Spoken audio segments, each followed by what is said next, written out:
the awardees a little bit later. So it's with great pleasure that I ask Ms. Sammi Deen Baloch to approach the podium to accept the award for Asia and the Pacific region. So Sean, if you could please.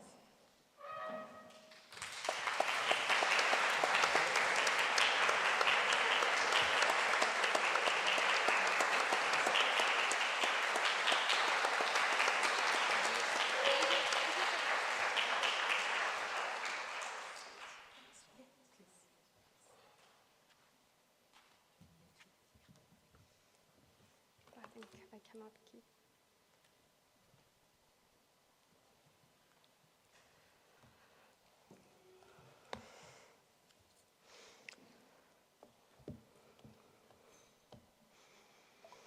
So, ladies first, huh? This is the first time that I've known the actual meaning of ladies first. Assalamu alaikum, good morning, Vashat ke.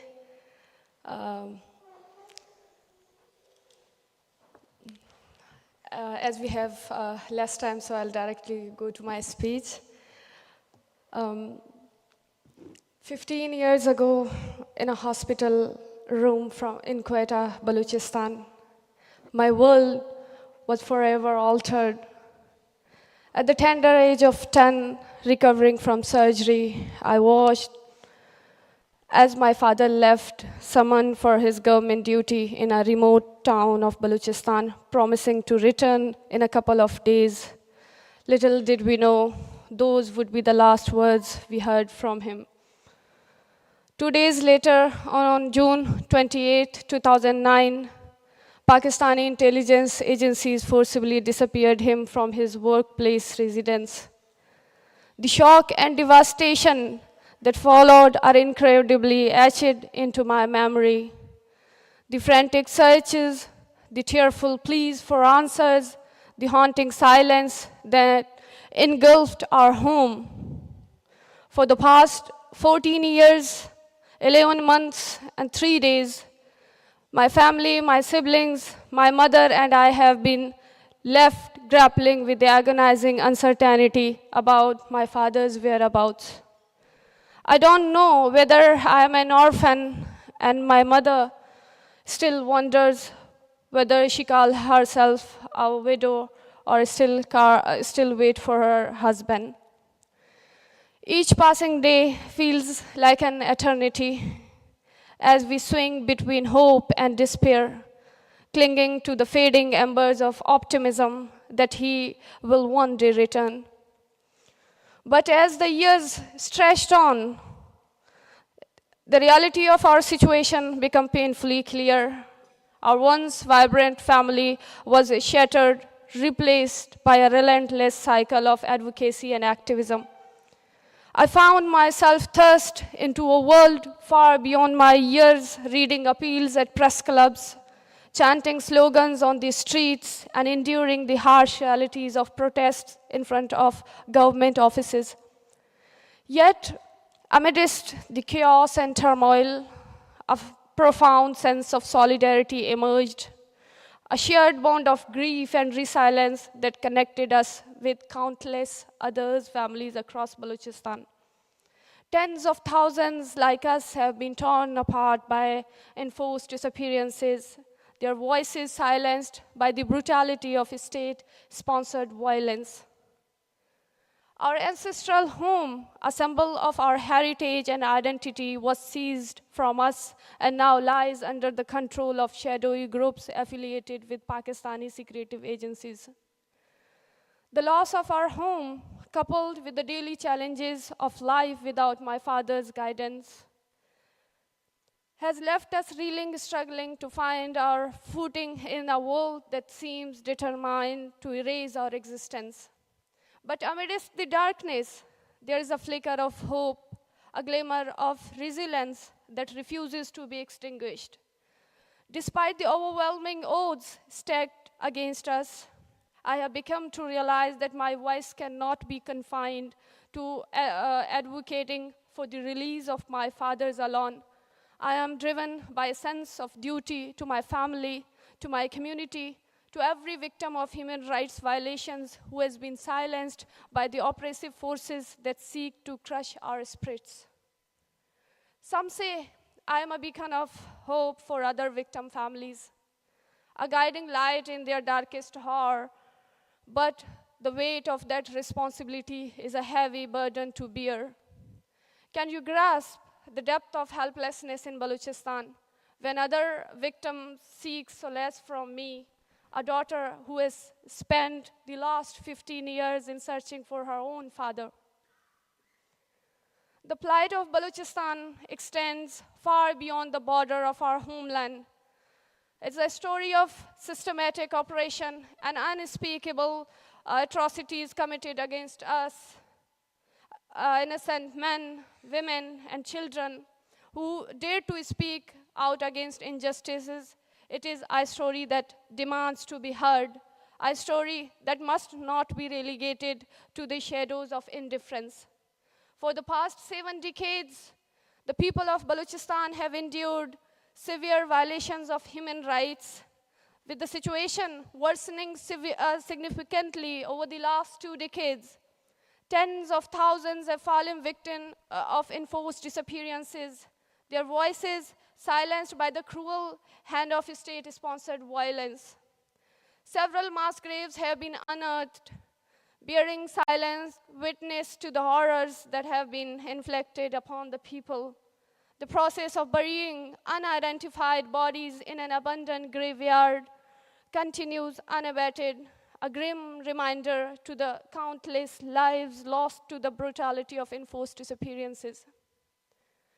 Every time we receive the news of a dead body, the families of victims of enforced disappearances are plunged into an unbearable pain and anguish. It's a collective, re-traumatizing experience. For us, the mere through the body may belong to our missing loved ones is enough to send shivers down to our spines.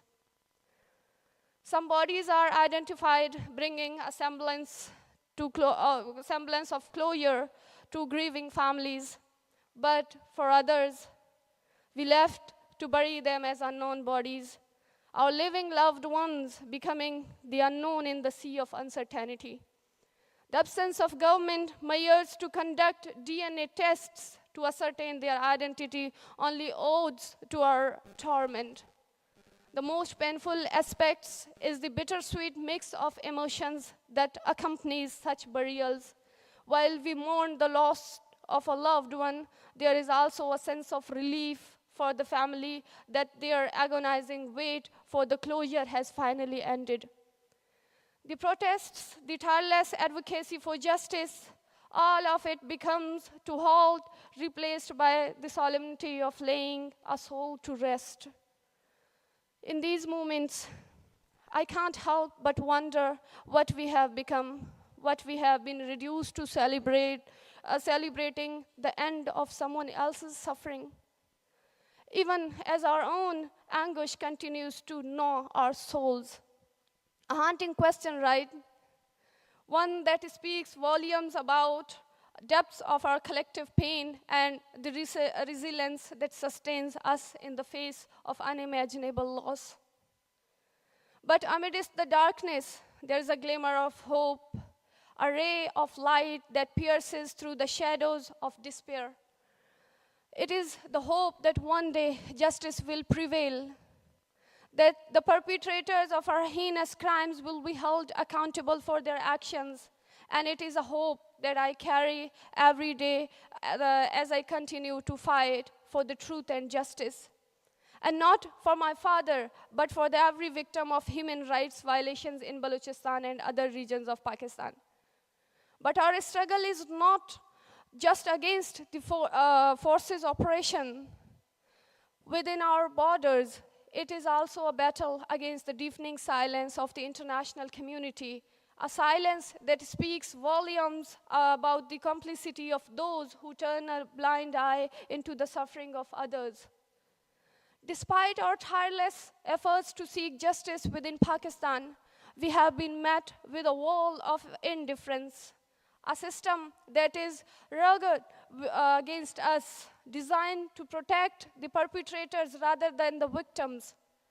We have exhausted every venue available to us, from the courts to special committees, from government officials to the political parties, and yet our plea for justice have fallen on deaf ears, followed by racist, sexist, and dehumanizing remarks aimed at silencing our voices. But despite the threats, the intimidation, and the near daily reminders of the risks we face, we refuse to be silent. Our voices will not be silenced by fear, by intimidation, by violence. We will continue to speak out against enforced disappearances, against every form of human rights violations, until every last trace of injustice is swept away. And so, I stand before you today, not just as a daughter searching for her own father, but as a voice of the voiceless. I implore you to join me in this fight for justice, for truth, for fundamental rights for every human being who has been silenced by the oppressive forces of tyranny. Together, we can shine a light into the darkest corners of Balochistan, exposing the truth for all the world to see. Together, we can hold the perpetrators of these, hold accountable the perpetrators for their actions. And together, we can build a future where justice, truth, and human rights prevail for the people of Balochistan and for all the humanity. At last, from this platform, I have a message to my disappeared Baba. My dear father, wherever you are, I want to tell you that for the last 15 years, I have relentlessly pursued your all disappeared persons for your safe recovery, never allowing myself to rest. The pain of your absence has driven me to become a voice for all victim families of enforced disappearances and their families. Through countless sleepless nights and tireless efforts, I have fought to bring justice and hope. Today, my resolve is unbreakable. I will not rest until the last disappeared person is released. I am very honored to receive the Frontline Defender Award for Human Rights Defenders at Risk. It has been a painful and hard journey. However, receiving this recognition makes me, my resolve stronger. This award is not just a shield of protection for human rights defenders, but also an inspiration and strength for those human rights defenders who are tirelessly working. And I will continue to raise my voice for the voiceless and dedicate this award to the resilient people of Balochistan and other human rights defenders. This award is a testament of their strength and determination, and together we will persist our fight for justice. I dedicate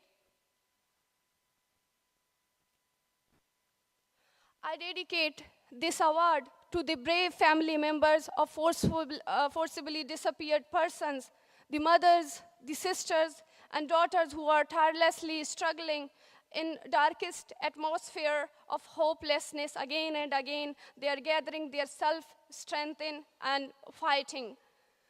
Those unwavering courage in the face of all forms of suppression and human rights violations inspires me every day. Together, we will continue this struggle for you and for every soul of longing to be free. Thank you, everyone. Thank you. Thank you very much.